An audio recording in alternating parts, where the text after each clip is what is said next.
আসসালামু আলাইকুম। সুপ্রিয় শিক্ষার্থীরা, ইম্পেরিয়াল আইডিয়াল স্কুল অ্যান্ড কলেজের পক্ষ থেকে অনলাইন ক্লাসে তোমাদের সবাইকে স্বাগতম।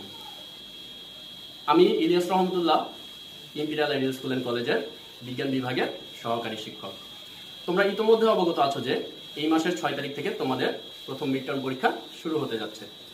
তো সেই আলোকে আমরা আজকে সাধারণ গণিতের 13.1 চ্যাপ্টারটা নিয়ে আলোচনা করতে যাচ্ছি। তো চলো আমরা এবার শুরু করি। তোমরা জানো যে 13.1 এর চ্যাপ্টারটা আমাদের করতে হলে দুইটা সূত্র অবশ্যই জানতে হবে। সেই দুটো সূত্র হলো, প্রথম সূত্রটি হলো এখানে n তম পদ is equal two a plus n minus 1 into d, এবং আরেকটি সূত্র হলো n সংখ্যক পদের সমষ্টি Sn is equal to n by 2 into 2a plus n minus 1 into d। আচ্ছা, এখানে প্রথম পদ হলো a হলো প্রথম পদ এবং সাধারণ অন্তর হলো d। এই dটা হলো সাধারণ অন্তর এবং এখানে যে nটা আছে nটা হচ্ছে পদ সংখ্যা। এখন আমরা তোমাদের বইয়ের 6 নম্বর অঙ্কটি করতে যাচ্ছি।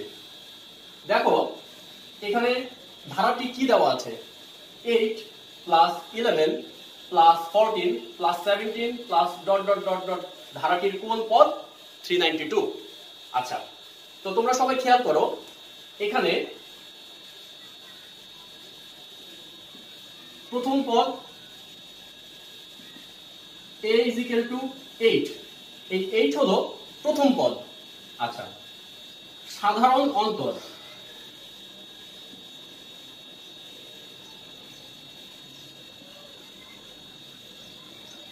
আচ্ছা, তোমরা সবাই জানো যে 13.1 চ্যাপ্টারটি আমাদের সমান্তর ধারা নিয়ে আলোচনা করা হয়েছে। তো সমান্তর ধারায় আমাদের জানতে হবে যে সমান্তর জিনিসটা কি। সমান্তর হলো সম অন্তর, অর্থাৎ আমাদের অন্তর হচ্ছে পার্থক্য, মানে দ্বিতীয় পদ থেকে প্রথম পদ বিয়োগ করলে যে রেজাল্ট আসবে, তৃতীয় পদ থেকে দ্বিতীয় পদ বিয়োগ করলে সেম রেজাল্ট আসবে, মানে অন্তর সমান থাকবে। তাহলে আমরা এখানে একটু খেয়াল করি যে 11 থেকে 8 বিয়োগ করলে রেজাল্ট আসে 3 এবং 14 থেকে 11 বিয়োগ করলে রেজাল্ট আসে 3। তার মানে আমরা দেখতে পাচ্ছি এই ধারার যে আমাদের যে অন্তর সেটা সমান। তাহলে আমরা বলতে পারি এটি একটি সমান্তর ধারা। তাহলে আমরা সাধারণ অন্তর কিভাবে বের করব? যে কোনো পদ বিয়োগ তার পূর্ববর্তী পদ। তো যে কোনো পদ এখানে ধরো 11, তার পূর্ববর্তী পদ হচ্ছে 8 ইজ ইকুয়াল টু 3। তাহলে আমাদের এখানে এই ধারাটির প্রথম পদ হলো 8 এবং সাধারণ অন্তর হলো 3। আচ্ছা, আমাদের এখানে চেয়েছে যে ধারাটির কোন পদ 392। তো তোমাদের একটু আগে আমি দেখিয়েছিলাম যে পদ সংখ্যাকে n দিয়ে প্রকাশ করা হয়। তো এখানে চেয়েছে কোন পদ 392, অর্থাৎ আমাদের এখানে n এর মান জানতে চেয়েছে। তাহলে এখানে দেওয়া আছে প্রথম পদ 8, সাধারণ অন্তর 3, তাহলে আমাদের জানতে চেয়েছে পদ সংখ্যা n কত। তো ধরি n তম পদ is equal to 392। আবার আমরা জানি যে n তম পদের সূত্র হচ্ছে a plus n minus 1 into d। আমরা জানি n তম পদ is equal to a plus n minus 1 into d। তাহলে আমরা বলতে পারি n তম পদ সমান সমান যদি 392 হয় এবং n তম পদের সূত্র যদি হয় a plus n minus 1 into d, তাহলে আমরা বলতে পারি a plus n minus 1 into d is equal to 392।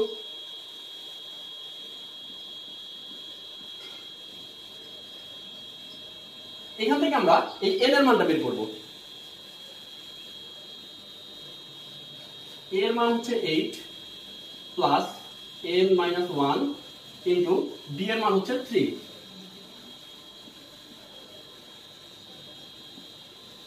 Okay, 8 plus 3 দিয়ে n কে গুণ করলে 3n।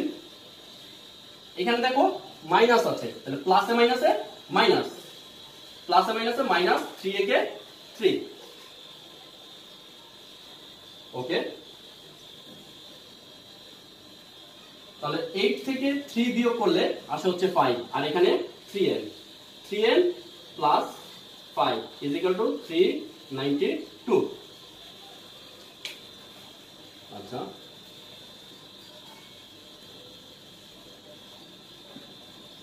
তো এই প্লাস 5টাকে আমরা ওই পাশে পক্ষান্তর করে নিয়ে যাব, -5 বা 3n is equal to 392 থেকে 5 বিয়োগ করলে 387 বা এই 3n এর সাথে গুণ অবস্থায় আছে, তাহলে ওই পাশে গিয়ে হয়ে যাবে ভাগ।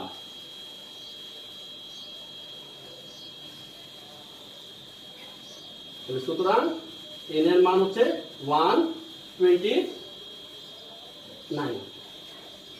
387 দিয়ে 3 ভাগ করলে রেজাল্ট আসে 129। তোমরা ক্যালকুলেটরে ভাগ করে দেখবে।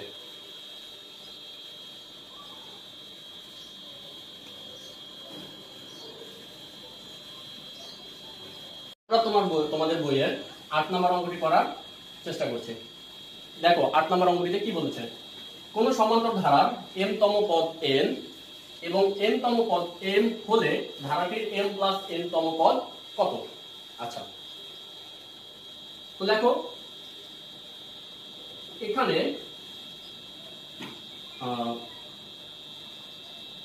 সমান্তর ধারার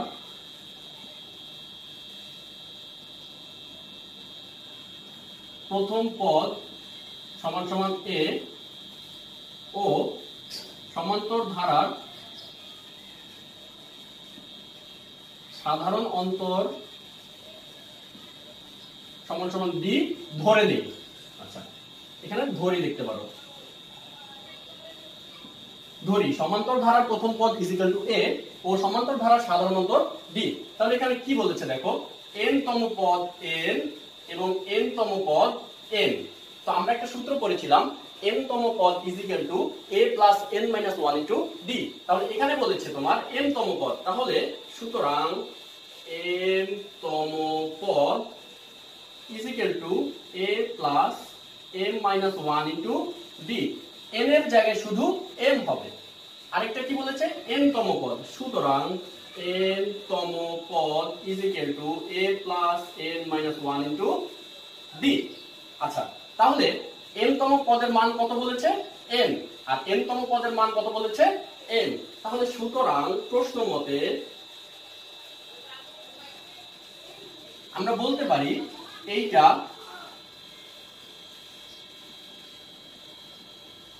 ইজ ইকুয়াল টু n আর এইটা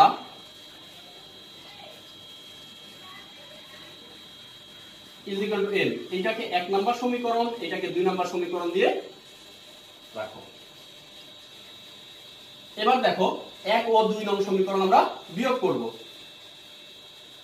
1 বিয়োগ 2 করে পাই। আচ্ছা, দুইটা সমীকরণ তোলো।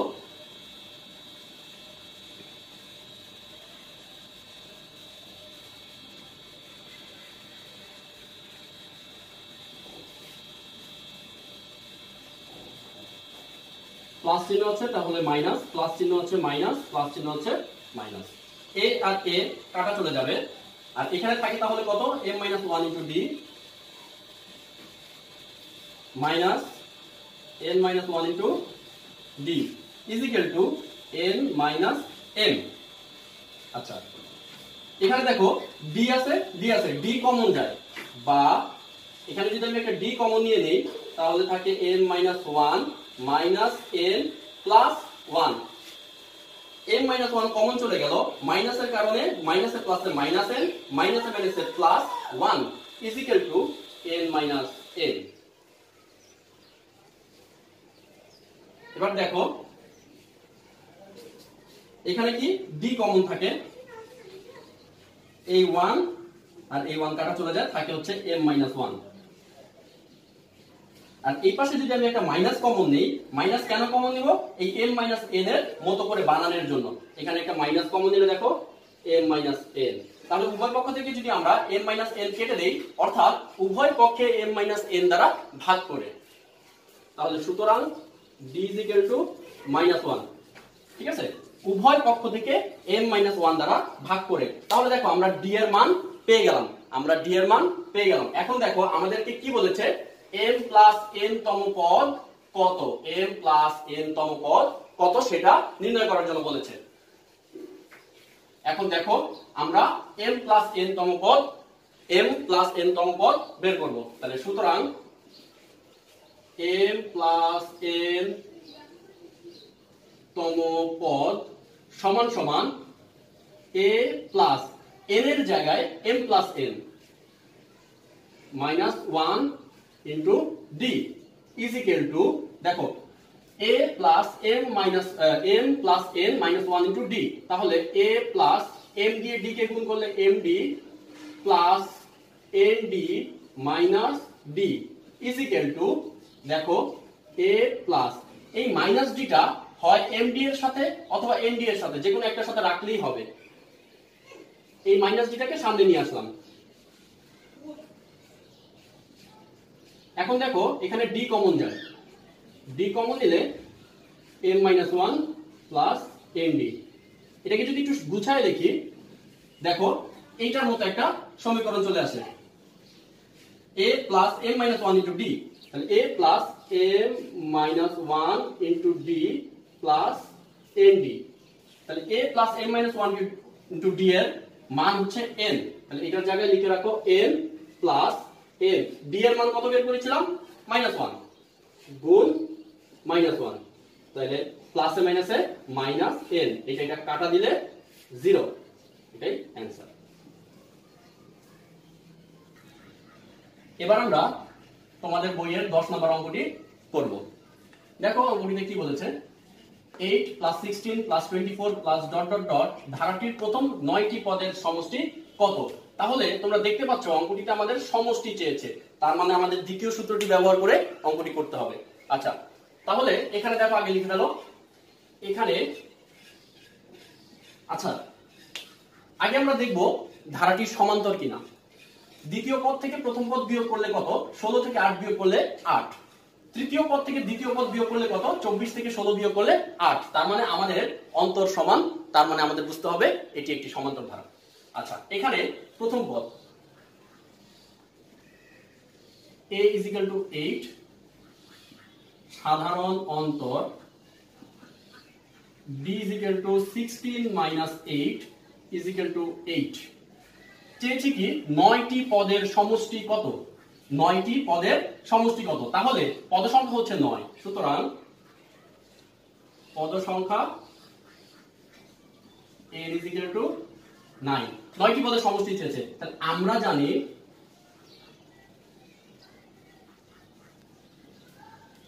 সমষ্টি Sn = n/2 2a plus m-1 into d।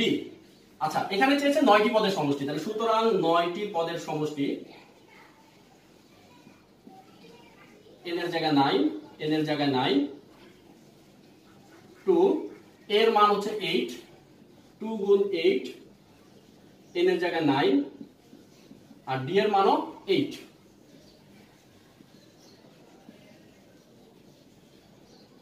8 into 2 16,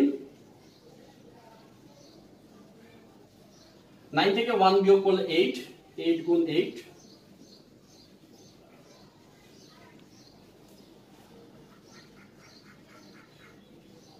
16 plus 8 into 8 64,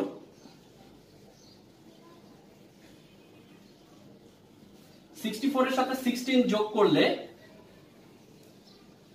80, 2 দিয়া 80 কে ভাগ করলে 40, তাহলে = 360। এটাই হচ্ছে 10 নম্বরের অ্যানসার। এবার আমরা তোমাদের বইয়ের 11 নম্বর অঙ্কটি করব। দেখো এখানে কি বলেছে, 5 + 11 + 17 + 23 + dot dot dot dot dot + 59 = কত? এই অঙ্কটাতে আমাদের বলেছে যে এই সংখ্যাগুলোর সমষ্টি কত। তো এখন এখানে একটু খেয়াল করো যে মাঝখানে dot dot dot dot dot দিয়েছে, এখানে আমাদের মাঝখানে কোনো সংখ্যা দেয়নি। তাহলে আমরা এখানে এই 59 কত নাম্বার পদে আছে আমরা তা বলতে পারছি না। যেমন এটা প্রথম পদ, এটা দ্বিতীয় পদ, এটা তৃতীয় পদ, এটা চতুর্থ পদ, মাঝখানে কয়টি সংখ্যা আছে আমরা কিন্তু জানি না। তো এখানে 59 এর পদ কত তা আমরা জানি না। তো আমাদের প্রথম কাজ হচ্ছে এই 59 কত নাম্বার পদে রয়েছে সেটা আমাদের বের করতে হবে। এখানে প্রথম পদ ইজ ইকুয়াল টু 5 প্রথম পদ a ইজ ইকুয়াল টু 5 সাধারণ অন্তর b is equal two 11 minus 5 is equal two 6। আর এখানে 59 কত নম্বর পদে আছে আমরা জানি না, তাই আমাদের লিখতে হবে যে ধরি n তম পদ 59।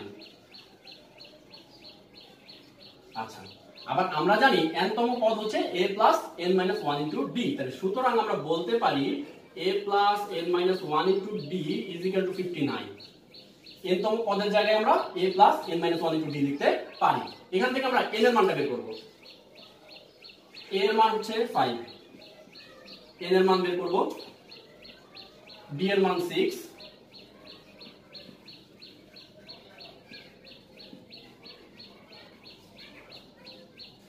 d এর মান 6, 6n minus 6 is equal to 59।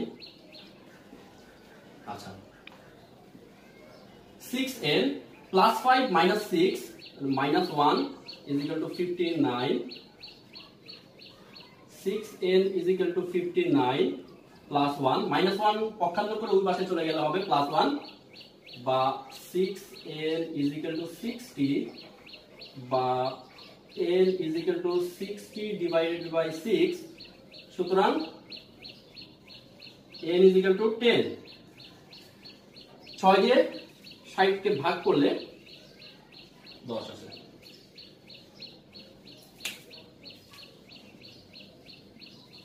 এখন আমাদের সমষ্টি বের করতে হবে। সমষ্টি 10টি পদের সমষ্টি, n এর মান আমরা পেয়ে গিয়েছি, তাহলে আমরা বুঝতে হবে যে 59 নাম্বার যে এই যে সংখ্যাটি আছে 59, সেই 59 10 নাম্বার পদে রয়েছে, 10 নাম্বার পদে 59 আছে, তাহলে 10টি পদের সমষ্টি আমাদের বের করতে হবে। সুতরাং 10টি পদের সমষ্টি S10 is equal to n এর জায়গায় 10 বসবে, 10/2 2a plus 10 minus 1 into b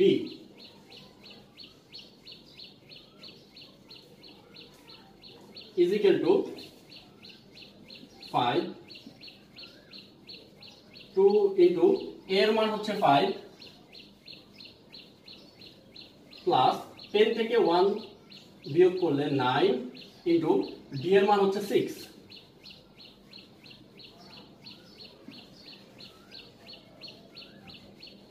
5 into 2 10 plus 54, 5 into 64, 64 এর সাথে 5 গুণ করলে 320, এটাই অ্যানসার। এবার আমরা তোমাদের বইয়ের 13 নম্বর অঙ্কটি করব। দেখো এখানে কি বলেছে, কোন সমান্তর ধারার 12তম পদ 77 হলে, তাহলে তোমাদের কি বলেছে দেখো, 12তম পদ 77 হলে প্রথম 23টি পদের সমষ্টি কত, তার মানে সমষ্টি জানতে চেয়েছে। কতটি পদের? 23টি পদের সমষ্টি তোমাদের জানতে চেয়েছে। এই অঙ্কে ক্লু কি দিয়েছে, 12তম পদ 77 হলে। তাহলে দেখো, ধরি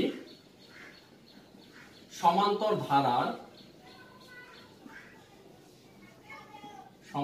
ধারাটির প্রথম পদ ইজ ইকুয়াল টু a, সমান্তর ধারাটির সাধারণ অন্তর ইজ ইকুয়াল টু d। এই দুটো জিনিস ধরে নিলাম। এখন 12তম পদ 77 আমরা জানি। n তম পদ সূত্রটি কি, a plus n minus 1 into d।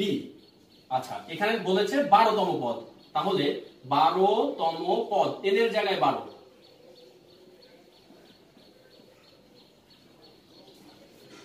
তাহলে a প্লাস 11d, 12 থেকে 1 গেলে 11, তাহলে 12তম পদের মান কত বলেছে, 77। তাহলে সুতরাং প্রশ্ন মতে আমরা বলতে পারি a plus 11d is equal two হচ্ছে 77। আমরা বলতে পারি প্রশ্ন মতে a plus 11d is equal two 77। ওকে, এখন 23টি পদের সমষ্টি জানতে চেয়েছে। 23টি পদের সমষ্টি আমরা জানি n সংখ্যক পদের সমষ্টি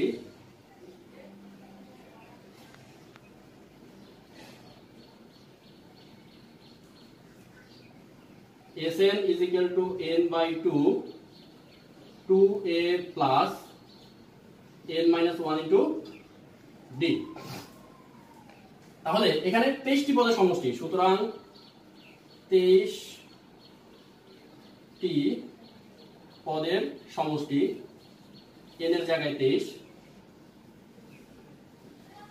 2a plus 23 বিয়োগ 1 d সমান 23 ভাগ 2, 23 থেকে 1 গেলে হচ্ছে 22d, 23 by 2 2a plus 22d। এখন দেখো এখানে 2 কমন যায়, 2a প্লাস 22d, এখানে 2 কমন যায়, দুইটার সামনে চলে আসলো, তাহলে এখানে থাকে হচ্ছে a প্লাস 11d, এই দুই আর এই দুই কাটা, তাহলে 23 গুণ a প্লাস 11d এর মান কত দেখো, এই যে 77 বসিয়ে দিলাম। 77 এবং 23 গুণ করলে তোমরা 1771 পাবে। এটাই হলো অ্যান্সার।